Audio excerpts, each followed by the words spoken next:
Tidak semua pahlawan memakai jubah, sebagian hanya berhasil bangun setelah alarm pertama berbunyi. Sedikit kalimat pembuka dari saya Jack, selaku pembina upacara sekaligus pimpinan utama dari PT Bangun Siang Tidur Lagi yang ada di seluruh penjuru dunia ini.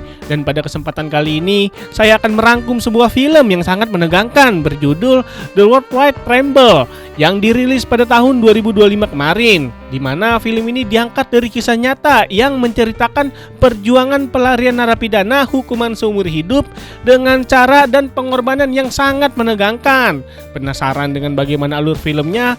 Langsung aja kita meluncur ke dalam cerita. Berlatar di negara Polandia pada tahun 1939, di mana Perang Dunia Kedua sedang berlangsung. Cerita diawali dengan memperlihatkan sebuah penjara kerja paksa bernama Camp Chelno, di mana para tentara Jerman segera menangkap orang-orang Yahudi yang ada di sana untuk melakukan kerja paksa dan membunuh siapapun yang dianggap lemah tanpa pandang bulu. Sementara mereka yang masih memiliki tenaga dipaksa bekerja tanpa dibayar sedikit pun. Saat dibawa ke tempat kerja paksa, terlihat ada beberapa pria yang sedang diperintahkan menggali lubang besar yang dibuat untuk mengubur orang-orang sebelumnya yang telah dibunuh.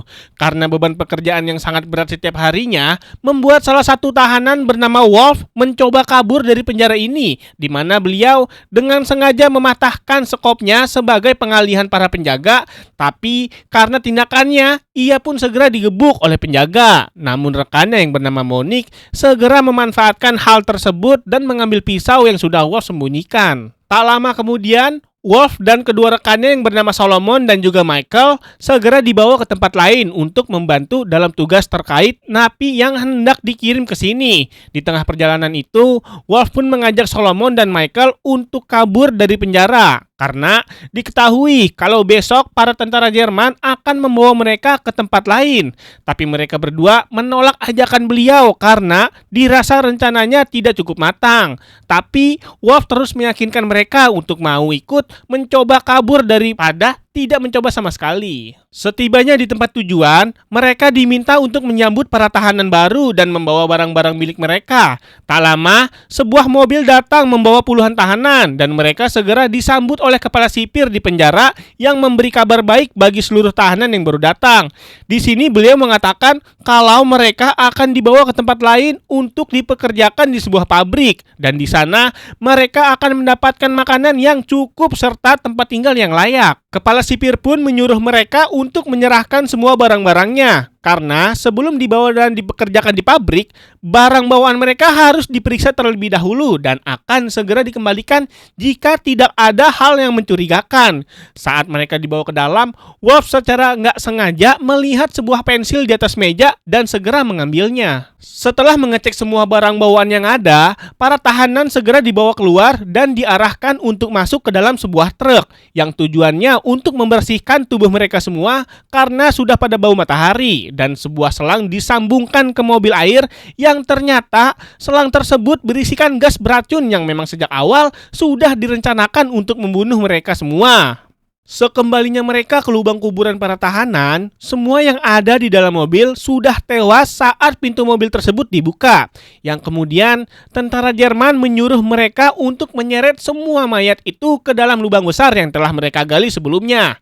Namun saat sedang bekerja, Michael pun seketika terkejut ketika menyadari bahwa di antara tumpukan mayat itu ada mayat istrinya yang membuat beliau sangat sedih dan meminta para sipir untuk segera membunuhnya. Setelah semua pekerjaan selesai, mereka segera dibawa ke kamp tahanan untuk diberikan makanan. Dalam perjalanan ke sana, seorang pria mendukung tindakan tentara Jerman memberitahukan kalau ada tahanan yang menyusup ke dapur dan mencuri makanannya, dan seketika tentara Nazi pun langsung menembaknya hingga tewas di tempat. Setibanya di kamp tahanan, mereka pun diberi semangkuk mie ayam dan sepotong roti kering yang hanya diberikan sekali setiap 2 hari.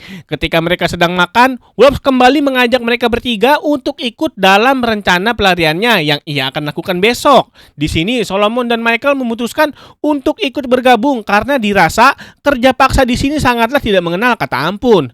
Di sini, Monique mengatakan kepada mereka untuk tidak mempercayai orang-orang Polandia saat sudah berhasil keluar dari penjara ini. Karena banyak dari warga yang sudah diajak bekerja sama oleh tentara Jerman. Tapi secara tiba-tiba, mereka langsung dibariskan dan diperintahkan untuk jongkok dan berdiri berulang-ulang meski belum selesai menghabisi makanannya. Akibat gerakan yang dilakukan berulang kali, membuat pisau lipat yang disembunyikan Monik terjatuh.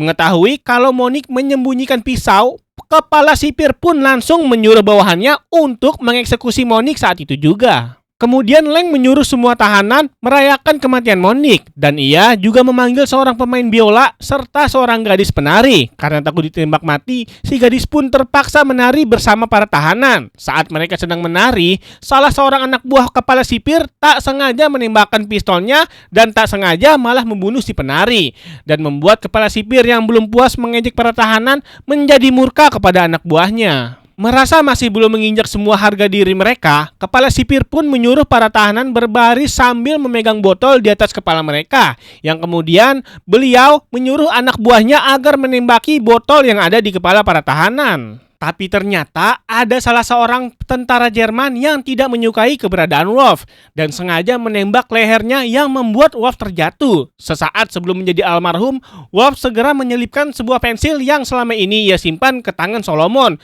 sebagai isyarat bahwa Solomon harus tetap lanjutkan misi mereka, yaitu kabur meskipun tanpa dirinya dan Monik. Setelah berada di dalam, Solomon meyakinkan Michael untuk kabur bersamanya. Meskipun pisaunya sudah diambil oleh tentara Nazi, Solomon saat ini mempunyai pecahan botol yang bisa mereka gunakan untuk merobek bagian samping truk dalam perjalanan besok.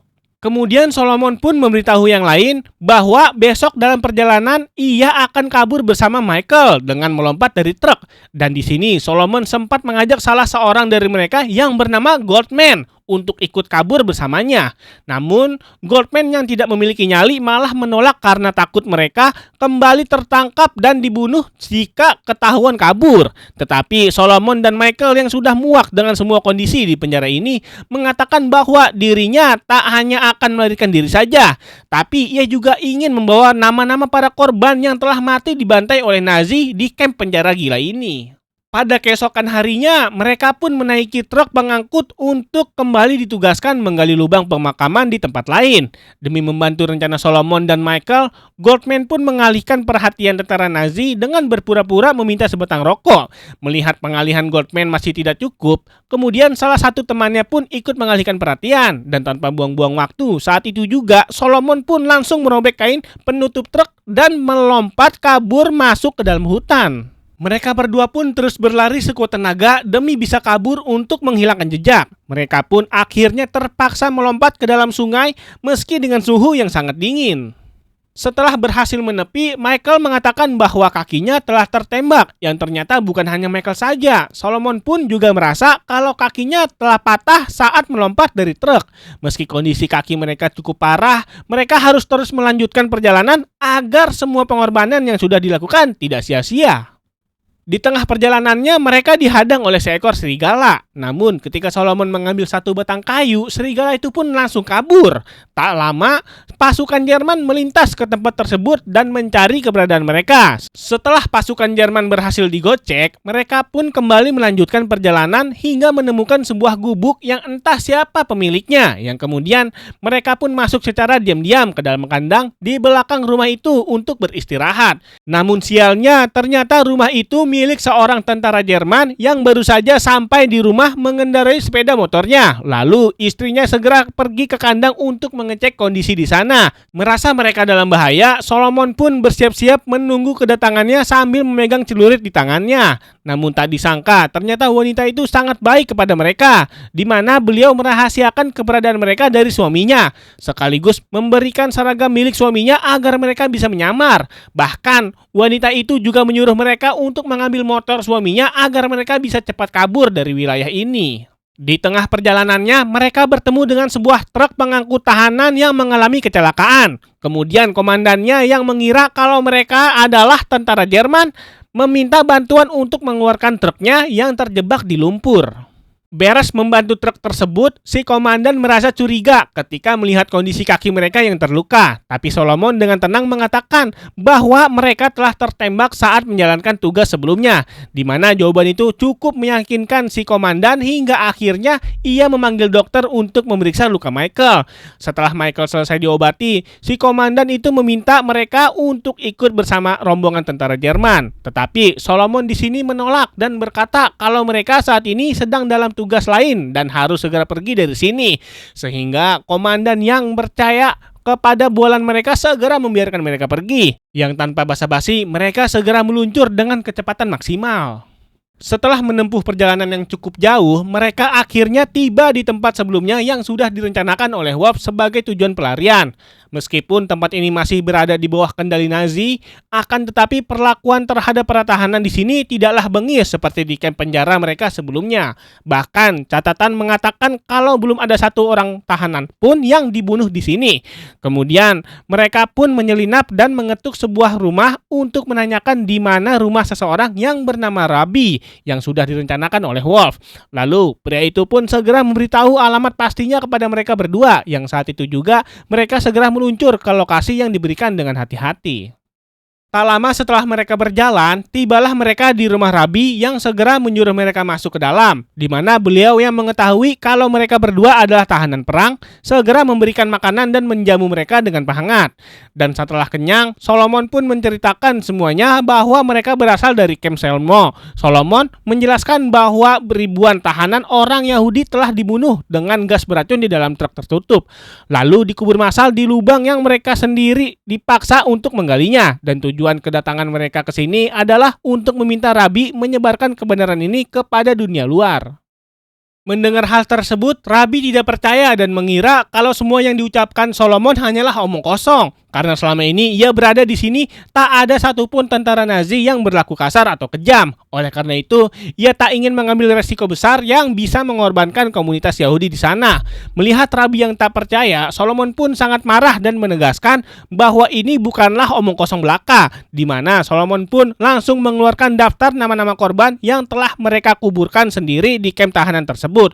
Dan Solomon memohon agar Rabi mau menyebarkan kebenaran ini, karena hanya dirinya yang memiliki pengaruh dan kemampuan untuk menyuarakan kejadian ini kepada dunia luar. Setelah melihat catatan itu, Rabi pun akhirnya percaya dan ia sangat merasa bersalah karena dirinya tidak menyangka bahwa selama ini semuanya yang dianggap aman hanyalah siasat sebelum tiba waktunya bagi mereka untuk dibunuh. Kemudian, Rabi pun meminta Solomon untuk menceritakan semuanya secara detail, dan Rabi menulis kesaksian Solomon itu di dalam bukunya, di mana kisah ini menjadi saksi sejarah bagi dunia yang bisa membuka mata banyak orang tentang pembantaian orang-orang Yahudi oleh tentara Jerman. Setelah Solomon menceritakan semuanya, Rabi pun berjanji akan membawa kisah tragedi ini pada orang-orang Yahudi, yang pastinya akan ada banyak orang yang tidak akan tinggal diam setelah mendengarkan kisah tragedi yang sangat kejam ini. Dengan kesaksian Solomon ini dapat membuktikan dan menjadi saksi mata pertama mengenai pembantaian massal orang Yahudi oleh tentara Jerman. Dan tak lama kemudian, kelompok orang Yahudi berhasil menyebarkan kesaksian itu ke negara Inggris dan disiarkan oleh radio BBC pada tahun 1942, di mana siaran tersebut pun menjadi laporan berita pertama tentang kekejaman kamp kerja paksa ini. Dan beberapa minggu setelah bertemu dengan Solomon dan Michael, Rabi beserta semua orang Yahudi yang ada di sana langsung dibunuh dengan gas beracun. Sementara Solomon yang berhasil melarikan diri kembali tertangkap dan dikirim ke penjara tahanan hukuman mati, di mana ia dibunuh dengan gas pada bulan April 1942. Sedangkan Michael yang sebelumnya berpisah dengan Solomon di tempat Rabi berhasil selamat dan bermigrasi ke negara lain. Setelah semuanya berlalu, kita diperlihatkan dengan dokumentasi asli Michael yang berhasil selamat, di mana ia terlihat sudah tua dan menceritakan kisah menegangkan ini agar menjadi sejarah yang bisa diingat oleh banyak orang, dan film akhirnya selesai. Tidak semua perjalanan akan berjalan sesuai dengan harapan, namun setiap pengalaman yang kita lalui selalu membawa pelajaran yang membuat kita menjadi pribadi yang lebih baik. Sedikit kalimat penutup dari saya yang cukup menggambarkan kisah dalam film ini. Karena perjuangan pelarian penjara ini benar-benar menggambarkan kita untuk terus berjalan meski terlihat tidak ada harapan. Tapi selama kita terus berjuang, pasti jalan itu akan terbuka dengan seiringnya waktu. Oke, segitu dulu aja. Saya Jack pamit undur diri. Sampai jumpa di video yang lainnya.